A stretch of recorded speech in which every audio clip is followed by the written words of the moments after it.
Good morning, Devils fans. I've been seeing these be quite popular within the community over the past few days or so I wanted to take today's episode to do a bit of point projection. Personally, I think these can mostly be crapshoots, especially when you're talking about injuries, games played, all that sort of stuff.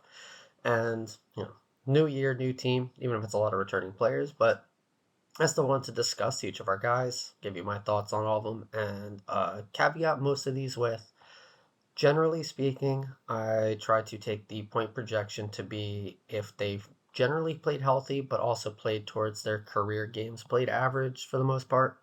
Uh, More so factoring in the last season games played as the most important.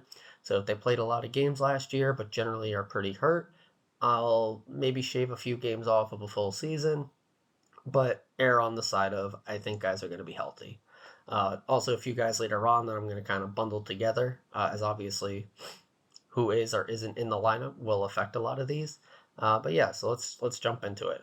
First one, maybe controversial, maybe not so. Dougie Hamilton, as I'm going to mostly be doing these in cap hit order as I did my spotlights. So Dougie last year had 82 games, 22 goals, 52 assists for 74 points.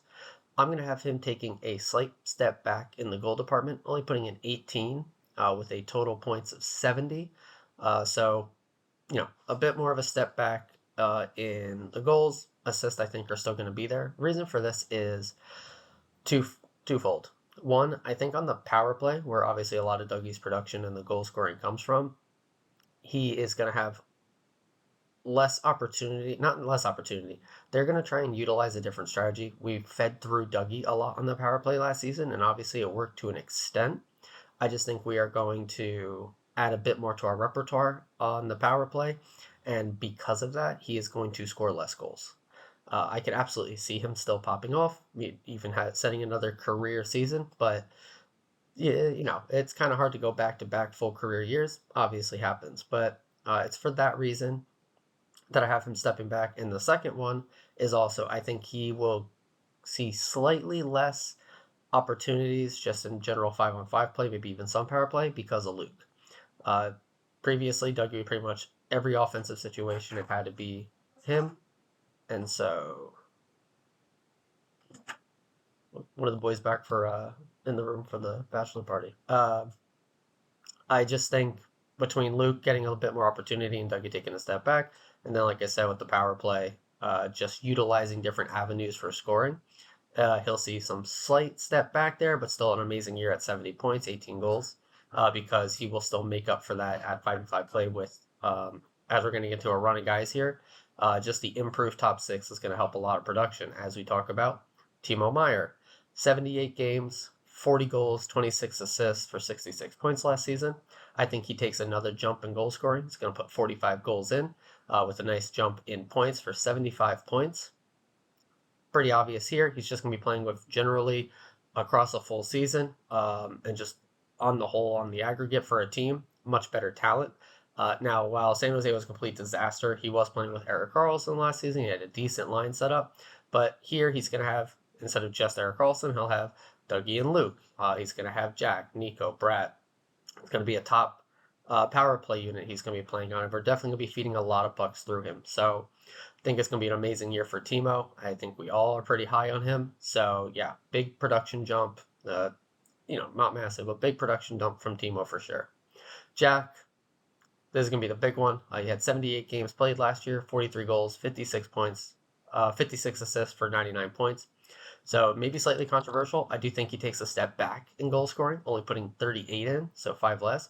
But he's going to put up a ton more points with 110 points on the season. Logic behind this, he is not going to have to carry the weight of his line as much as he did last year. He is still going to score a ton of goals, but he's just not going to have to shoot as much. He will feel a lot more confident setting up his line mates for goals, and he's going to have more talent on his line to actually put those pucks in. So, slight step back in goals, but big jump in assist. Getting him, even if he's scoring 5 less goals, he's going to have 11 more points. So that's my logic there. Again, power play is going to flow through him even more. I don't know if there'll be a giant production jump there, but I think the power play is going to be better. So even if he scores almost at the same pace, it will improve because of the better talent there. So Jesper Bratt, 82 games played, 32 goals, 41 assists for 73 points. I think we see a career year out of Bratt. He's going to score 35 goals, slight bump there, and then 78 points. So a couple more assists as well for him. And yeah, this is just with the caveat of, does he get full power play one time all season or not? If he doesn't, I think some of that will take a slight step back. Maybe he goes 3 for 3 on the 73 points. But if he is power play unit, the power play one the whole time, I just see all of his numbers really increasing again. The flow of play going through him, better talent, top 6, career year. Nico Hischier. Nothing too crazy here. He had 81 games played, 31 goals, 49 points, 49 assists for 80 points. I think he's going to very slight step back in goals, 30 goals, but we'll get a few more assists with better line mates. 83 points on the season.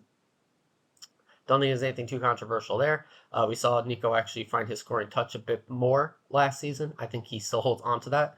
Just, slight step back, nothing crazy, but has better line mates, puts up a couple more assists, and actually gets over that point per game mark.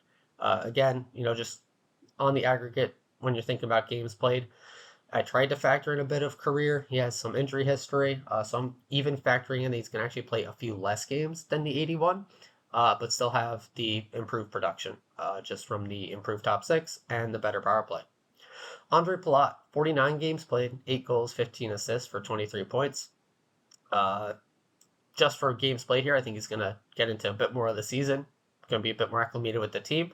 He will be third line as opposed to getting some top 6 like he did last year. But all that being said, he will put 13 goals in for 42 points. Don't think that's too crazy of an ask there. It's really actually production-wise a step back on his goals, but a bit more in the assist department. So he was kind of a hard one for me to gauge just based on how he's been utilized in the past with top 6s almost his entire time in Tampa. He's going to be at a bit lower role here, probably getting more defensive starts, but it's going to be a better, he's going to see more games. So that's kind of where I ended up on that one, but nothing too crazy. John Marino, 64 games played, 4 goals, 14 assists for 18 points. I think he's going to get into more games, and I think he is going to see a nice bump in production being on Luke's line. So his assists took a nice jump. So I actually have him going with 5 goals, purely almost for pacing the same way as he did last year, just playing more games to get one more potted in. But 25 points on the season. So he's going to have quite a bit more assist than he did last year. And again, that's going to be playing with Luke. I could actually see that number even being a bit higher if he is really getting that utilization with Luke quite a lot. So, but, hedge my bets. Still missing some times with injuries and all that. So 5 goals, 20 assists, 25 points. So the new big dog, we got Tyler Toffoli. Last year he had a full 82 games, 34 goals, 39 assists for 73 points. I have him actually taking a slight step back, maybe controversial on the goals. Again, talking a bit of injury history here. I think he gets actually less utilization, less ice than he did over in Calgary. He was the guy there. He is like, the 5th, 6th guy here, if you count a defenseman too. So 30 goals, 72 points. Not much of a step back. Again, on the whole, though, he is playing with a much better team. He's going to get great power play utilization here. So I think you'll see a goal step back, but he's going to have better line mates. Makes it up for assists a bit, but on the whole, we'll have a 1 point less better season than he did last year. Jonas Siegenthaler, 80 games, 4 goals, 17 assists for 21 points. I think that's generally what he's going to see. Slightly less goals. I think he got a little lucky on some of them. That's just hockey. But a few more assists to make up for it. So he's got 2 goals, 22 points. So less goals, but he's going to have 1 more point than he did last year. Being with Dougie, I think he's going to be utilized basically the same way he was last year. He's a guy that plays when you are icing him and not healthy scratching him. So I just see him generally having a similar stat line, even with the the improved team. Maybe a slightly less injury luck. And yeah, that's where he ends up for me. Eric Halla, 80 games played, 14 goals, 27 assists for 41 points.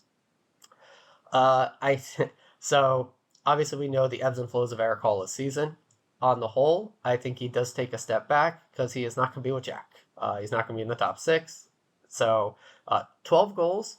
Reason for that is You would think actually a bigger step back with no Jack, but because of how snake bitten he was, and then how he turned it on to actually what was a bit more of what his career pacing was like. So 12 goals and then 35 points, so 6 less than he had last year, and that's just less snake bitten, but not playing with Jack.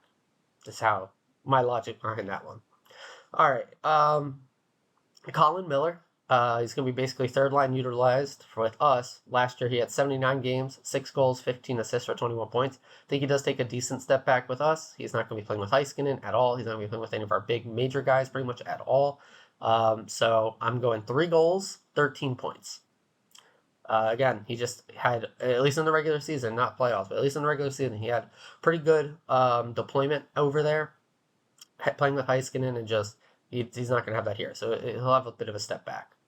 So Mikey McLeod, obviously, him, and then a few other names on here I'll get into later.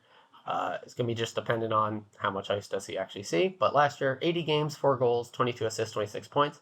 If I'm assuming a full season for Mikey, I see a big step up here with Miles Wood out. He's going to take on more responsibility, be a bit more confident with that playoff run. We're going to get 8 goals, but only 28 points. I think there'll be a bit of acclimation with a new line mate. He kind of was running with the same line for a couple seasons. So there's a lot of synergy there. So with the new line mate, even if Bastian is still there, on the whole, he's going to get a slight bump in production, much better goal scoring, but the assists will take a slight step back. So speaking of, we have Nate Bastian, 43 games, 6 goals, 9 assists for 15 points. I think he's going to get into more games, probably not a full season, especially just with a lot of guys jumping at the bit to get in at that fourth line. So I've got 6 goals. He's going to repeat that, but a decent point jump to 21 points. Again, just playing in more games, probably not a full season. And again, he will also have a new line mate, so getting adjusted there, but still we'll see a production increase. Brendan Smith played in 60 games, 0 goals, 5 assists for 5 points. So this is if he gets into a lot of games, which I don't think he does. So he was very hard to predict. I'm just saying 1 goal, 3 points. He maybe played on 80 games, and I think he gets that. He can play in 8 games, and he gets that. That's what I'm going with. Gut feeling, sure. Kevin Ball played in 42 games. He had 2 goals, 6 assists, 8 points. I have him playing in a lot more games. So he's going to get 5 goals, 20 points. Now that one might be a bit bull on Kevin Ball, but I'm pretty high on him. I think, if you almost just double his from last season, you would get close to this, but I think the way he'll be utilized, they're very high on him. They're going to want to see him in a lot of situations while still giving Luke and Dougie a lot of the offensive time. So, yeah, this one's probably one of my more bullish ones if you're talking bottom of the lineup guys. But yeah, 5 goals, 20 points for Ball. Curtis Lazar. Actually, I'm going to do this little string. I could have talked about these guys with McLeod, but Curtis Lazar, Tomas Nosek, Chris Tierney, this is all going to be ice time. How do these guys even get in? Are they starters? Are they rotating? So Lazar, 49 games, 3 goals, 2 assists, 5 points. I got him at 4 goals, 8 points, slight bumps. Again, how many games does he actually play? It's hard to know. Nosek, 66 games, 7 goals, 11 assists, 18 points. Slight step back for me. I don't think he gets into 66 with us, so 5 goals, 13 points. Tierney, 35 games, 3 goals, 7 assists, 10 points. I got him, crazy enough, at 4 goals, 16 points. Again, I could see all these numbers being wildly different, probably less. Probably all 3 of those guys are going to be less than I predicted. But, got to put something on the board. All right, big fun one. Luke Hughes, 2 games, 1 goal, 1 assist. I don't think he was point per game in the full season. I actually have him in at 13 goals, 48 points. Maybe fairly bold, but very high on Luke. Again, it's going to be utilization. I could see those numbers being higher if he somehow steals power play 1 from Dougie. I could see him being a bit lower if it's just an acclimation, a full NHL season, but I think he's ready. So again, I'm high on Luke, but I don't think those are very crazy numbers to say. 13 goals, 48 points. All right. Nolan Foote, again, this is assuming he were to get in on the 4th line. Last season he had 6 games, 1 goal, no assist, 1 point. Pretty bold here. I'm going to go 12 goals. He's going to really fill in the gap where Miles Wood left. He's going to be fed by Mikey and Nate. 10 assists, 22 points. This is with me assuming Foote is in basically full-time on that bottom line. So, pretty high maybe, but I'm excited for the kid just as much as management is. And finally, I'm going to kind of bring these 2 in together, but obviously they deserve their own. Dawson Mercer, 82 games, 27 goals, 28 assists for 56 points. I have him going career year, 30 for 30, 60 points, 30 goals, 30 assists, 60 points. If he's top six the whole year, I do think he gets less. He probably doesn't see that top power play unit, so he's going to take a step back there, production wise. I am predicting a full 82 games from him again. So how does he have a career year if he's not getting that top power play unit? Well, that's just a better top six on the whole he'll be playing with, and so and another year of development for him, and I think he pops off. So yeah, 30 goals, 30 assists, 60 points. But caveat with my next guy, Alexander Holtz. 19 games, 3 goals, 1 assist for 4 points. I think Holtz obviously has a career year. I'm going 23 goals. Now that's bold, but 23 goals, 20 assists, 43 points. Now Mercer and Holtz, those are tied together on who is the top six and who's that third line right wing. If you move Mercer down to that third line right wing, maybe I take a shave off of each of those numbers. If Holtz bumps up, maybe I gave him a shave more. I'm actually kind of projecting a bit of that they are going to bounce between there. And yeah, so that's really going to cover it. These are our 23-man roster, plus honorable mention Holtz, who I think is very likely to make the team as well. That's really going to do it.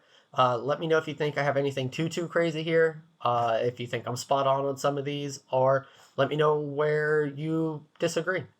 I've got one more full day here, so it'll be another hotel room video tomorrow morning before I head back home to Jersey. Can't wait. Do miss the kids, so can't wait to see them and my wife, who I love and miss very dearly. It's going to do it for today's episode. I will see everyone tomorrow morning again, as always, and forever. Let's go Devils.